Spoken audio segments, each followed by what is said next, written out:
വേണം ഗുണം വരുത്തവനെ കാണാൻ ഇമ്പമുള്ള ദേവിയല്ല ചങ്ങാതി.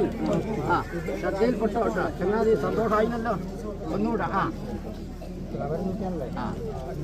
ഇങ്ങോട്ട് കൈയെടുക്കല്ലേ വ്യാപാരത്തിൽ സന്തോഷം തന്നെ ചങ്ങാതി. ശ്രദ്ധിച്ചു.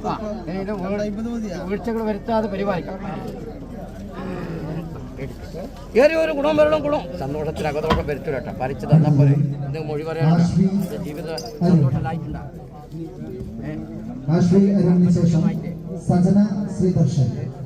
എങ്ങനെ നീ എന്തേലും എന്നാണ് വിചാരം?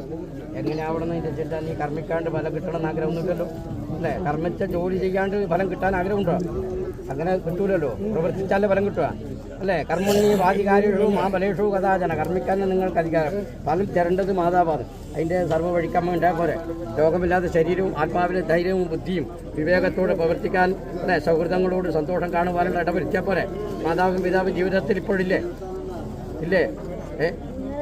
ഉണ്ടല്ലോ അല്ലേ? പരിഹാരം നിങ്ങൾക്ക് കുടുംബക്ഷേത്രം ഉണ്ടോ?